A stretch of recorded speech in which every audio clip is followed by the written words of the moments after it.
સીતારામ બધાઈને. બાની પાસે બેસી ગઈ. વાગી ગયા છે 5, સાંજના 5, રોંઢાના 5 વાગી ગયા છે. અને બાને ટેકે બેહાડ દીધા છે. ચાપલી કાન તને ખખડ ભપડ કેમ કરવું ગમે છે? કાનમાં કંઈક ચાપલીને મચ્છર બચ્છર કરી ગયું લાગે છે. ભારતીબેન આજે વિડીયોની અંદર કહેતા હતા કે બેન તમે જ્યારે બા પાસે બેસો ને ત્યારે એ ભજન ગાજો, તમારા મોઢે બહુ સૂટ થાય છે, મને આ બહુ ગમે છે અને ગાવું બહુ ગમે છે. જ્યારે જ્યારે હું બા પાસે બેહું ને ત્યારે બહાર રમત કરતાં કરતાં હું એ જ બાને, આ તો પહેલાં હું હવે વિડીયો બનાવું છું, વિડીયો ના બનાવતી ને ત્યારે બાને સરસ બધી સમજ હતી. બા બોલી ચાલી શકતા ને હરીફરી શકતા ને ત્યારે હું બા પાસે આ ભજન ગાતી. બાને ગમતું હોય ગાઈ દઉં એક કડી. આખું ભજન મને આવડે છે પણ 1-2 કડી ગાઉં. ગાઈએ ને ગાઈએ ને બાને ગમે ને? ગમે ને? જો ગમે ને?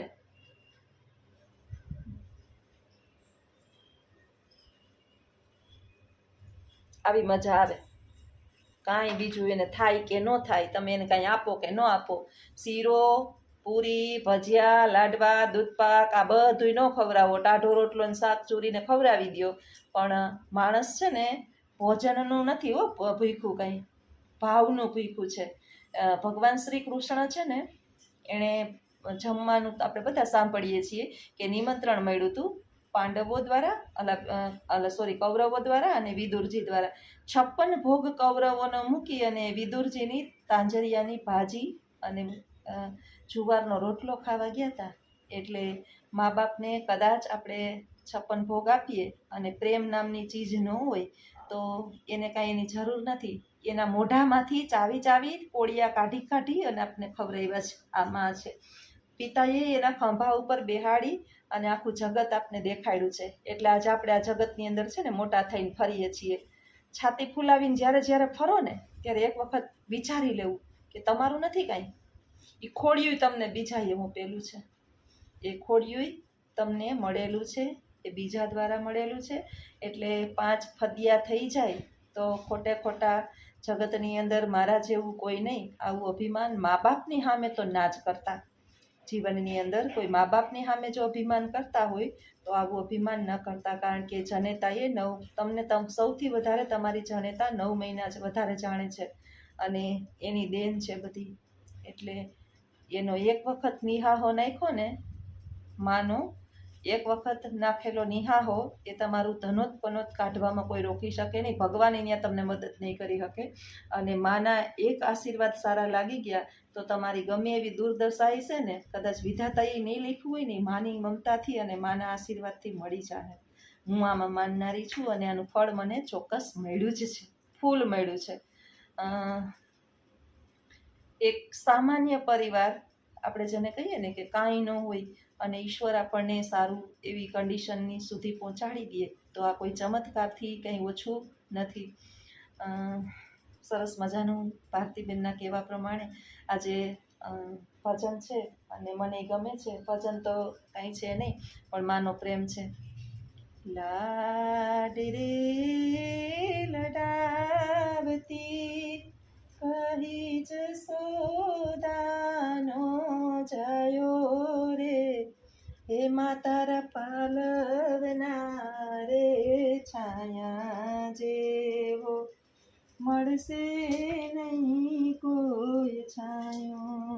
માતાર પાલવના રે છાયા જેવો મળશે નહીં કોઈ છાયો. એવા માના પ્રેમને પામવા હું થાતો બહુ તામરો, એ તાળીના હેત માટે ખુદ ઈશ્વર ધરા પર આવ્યો જો. માતારા પાલવના રે છાયા જેવો મળશે નહીં કોઈ છાયો. એવી લાગે નહીં કોઈ નજરું તું વારે વારે ઉતારતી, વિનય સુય માડી મારી મને સુકામાં સુવડાવે જો માતારા પાલવના રે છાયા જેવો મળશે નહીં કોઈ છાયો. માં એક એવી છે કે પોતે બાળકના છીપી એનું મૂતર હોય ને એમાં પડી રહે, પણ બાળકને ઘડીએ ઘડીએ છે ને ચોખ્ખા રાખશે. આ માનો પ્રેમ પામવા તો ભગવાને ઉતામરો થાય છે, અને એ પ્રેમને તો આ જગતની અંદર જે છે ને સમજી શકે ને એ જ સમજી શકે. બાકી તો અત્યારે મહીપતસિંહ ચૌહાણ જે છે, લવાલ ગામ, ખેડા જિલ્લા, અહીંયા આશ્રમ બનાવ્યું જ છે.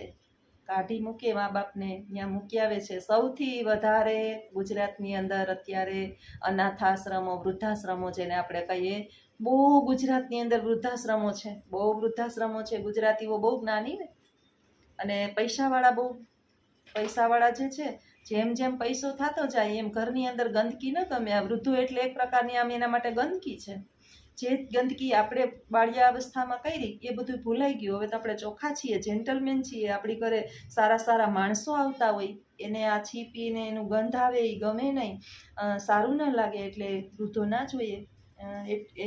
એજ્યુકેટેડ દીકરીઓ છે, એજ્યુકેટેડ દીકરાની વહુ આવી છે, સારું કમાનાર છે બધાય, એટલે ઘરની અંદર કચરો કે ગંદકી કે ખોખા ન ગમે. કારણ કે પાછું એ તો ઉપરથી અત્યારની પેઢી તો લખાણ કરીને આવી છે કે અમે તો વૃદ્ધો થવાના નથી, એટલે ન રાખે. પરંતુ ઝાડ ઉપર દર ચૈત્ર વૈશાખની અંદર વસંત ઋતુ આવે. સીતારામ બધાઈને. સાંજના આજે બહુ મોડું થઈ ગયું છે, કામ કરતી હતી તો, અને વાગી ગયા છે 6:15 જેવું. અને આજે સવારે વિડીયો બનાવવાનો વેત નથી આવ્યો, કાંઈ એમ ન થયું. આજે સવારે વિડીયો મૂકાણો નથી, એટલે હાજી અત્યારે માંડ થોડોક ટાઈમ મળ્યો તો વાત કરી લઉં. જિંદગી જે છે ને મનુષ્યોની આમ જ જાય. તમારા દરેક કદમ પર બે લોકો જે છે એ હંમેશાને માટે નજર રાખતા હોય છે. તમે કાંઈ પણ કાર્ય કરો છો, અથવા તો ક્યાં જાઓ છો, શું કરો છો, કઈ રીતે જીવો છો, તમારી ઘરે કોણ આવે છે, તમારે કોની સાથે સંબંધ છે, આવા દરેક કાર્યો ઉપર બે લોકો તમારી ઉપર નજર રાખતા હોય છે. એક સગા એટલે કે સંબંધી, અને એક વિરોધી એટલે કે એક વાલા અને એક વિરોધી. હવે વાલા જે છે ને એ એવી નજર રાખતા હોય છે કે ભાઈ તમે કંઈ ખરાબ પગલું નથી ભર્યું ને, તમે ગેરમાર્ગે નથી દોરાયા ને, તમારી ક્યાંય ભૂલ થતી નથી ને, એટલે તમને સારી પ્રેમાળ ભાષાની અંદર સલાહ આપશે કે બેટા આ કાર્ય યોગ્ય નથી. અને 100% આ સલાહને આપણે ગણકારવી જોઈએ, મગજની અંદર લેવી જોઈએ, અને એના ઉપર ધ્યાન આપવું જોઈએ. બીજું જે છે એ વિરોધી છે. વિરોધી એ તમારું એ ધ્યાન રાખતું હોય કે તમારી પ્રગતિ કઈ રીતે થઈ છે, તમે કઈ રીતે આગળ આવો છો, તમને કઈ રીતે પછાડવા, તમારા ટાટિયા કઈ રીતે ખેંચવા, ક્યાંય પહોંચાય નહીં, અને તમારી સાથે ઊભી શકવાની એની સક્ષમતા જ્યારે બધી નિષ્ફળ જાય, અને તમારી જેમ એ ન આગળ વધી શકતા હોય, અથવા તો કાંઈ કરી ન શકતા હોય, ત્યારે કોઈ પણ રીતે જે છે એ સમાજની અંદર તમારી બદનામી તરફ તમને લઈ જતા હોય છે. એટલે તમારી ધ્યાન રાખવાની બિલકુલ જરૂર નથી. રાખવાનું છે હો ભાઈ. પણ લોકો જે છે, સમાજની કહેવત છે, આ એક સુવિચાર છે, કોઈને પર્સનલી લાગુ પડતું નથી, મને કે તમને, પણ સંસાર આપણો આવો જ છે અને આમ જ ચાલે છે. કારણ કે કાંઈક તો કામ કરવું ને જીવનની અંદર. 84 લાખ મનુષ્ય થી માંડીને જીવજંતુની અંદર ઈશ્વરે અવતાર આપેલા છે આ પૃથ્વી પર. એમાં એક જ મનુષ્ય જ એવો છે કે જે કપડાં પહેરે છે. બાકી પશુ પક્ષી જીવ જંતુ કોઈ કપડાં પહેરતું નથી, અને એ સ્વાભાવિક બાબત છે. છતાંય સૌથી નાગાઈ જે છે ને એ મનુષ્ય જ કરે છે.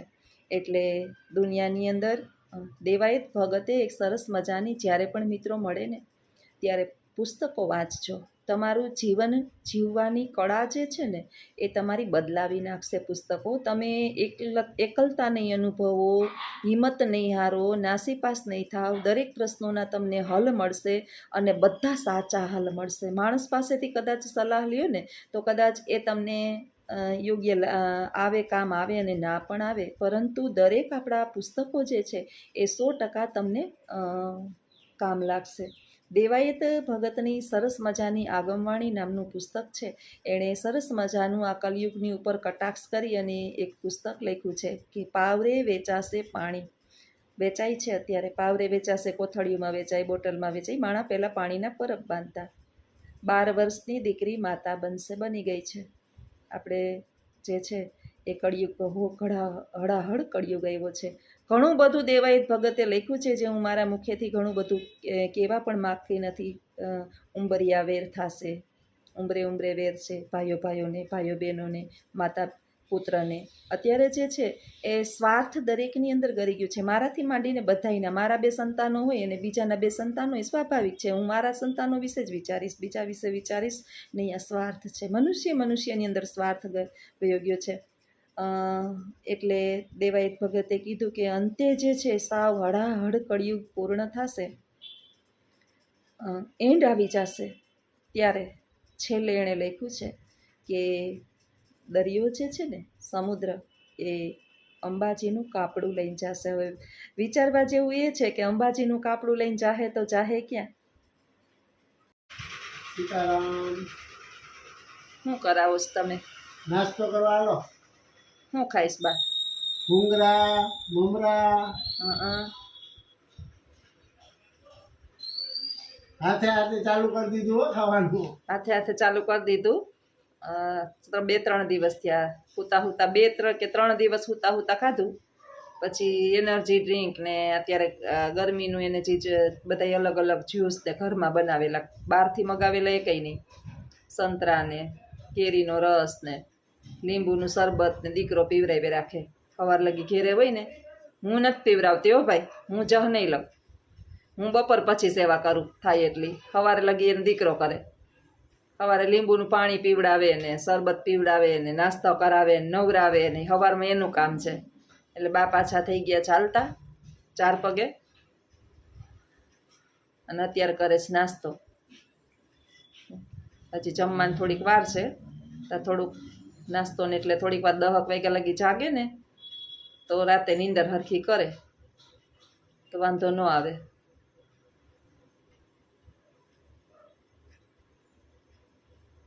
હાલો નાસ્તો કરવા. બા એક કરે છે એટલે આયલું.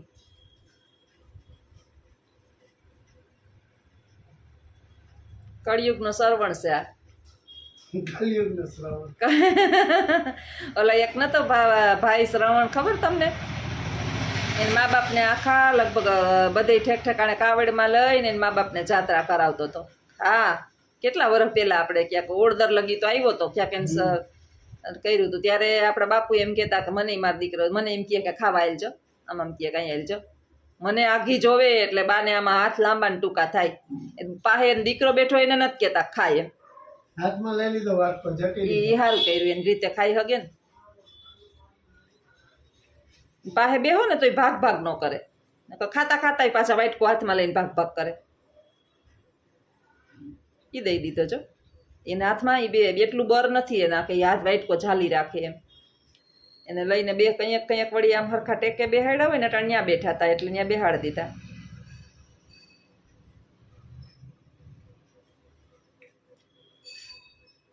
એમાં તો ઓલા ભૂંગરા ઝીણા ઝીણા છે ને તેને બહુ મજા આવે છે. કડકડિયા પૌવા એના મમરામાં પૌવા નથી નાખ્યા. બાના મમરાની અંદર ખાલી સેવ, મમરા અને ઝીણા ઝીણા ઓલા તળેલા ભૂંગરા આપણે ઘરમાં તળીએ ને એ જ નાખ્યા છે, એટલે એને ખાવાની મજા આવે.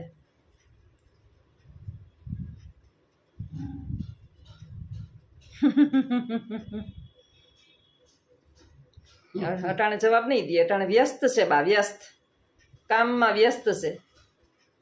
ડાબે અહીંથી ખાઈશું બા, બધે જમી ડાબે અહીંથી ને કામી અહીંથી ડાબે થયા બા કરતા. જો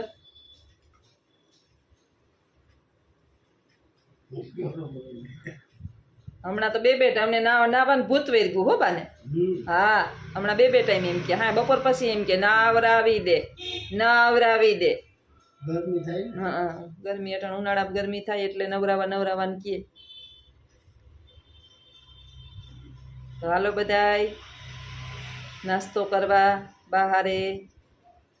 બાને મોજ પડી ગઈ નાસ્તાની. જો એઠું નથી ઢોરતા આજ બહુ, બે છે ખાઈ ઘડીક દાબે ને ઘડીક જમણે એ કે ખાઈ લેવું પછી આ અવતાર મળે કે ન મળે આ યુગની અંદર છોકરા આ પેઢીમાં હારા મળ્યા આવતી પેઢીમાં તો નવી હું આધુનિક ટાઈપ હવે પછીના યુગમાં જન્મીને પાછી ગમે એ દીકરો દીકરી થઈ તો હવેની પેઢી તો કેવી આવશે આ યુગમાં જેટલા થાય એટલા જલસા કરી લેવા મારે સારું લ્યો તો હાલો આવજો બધાય સીતારામ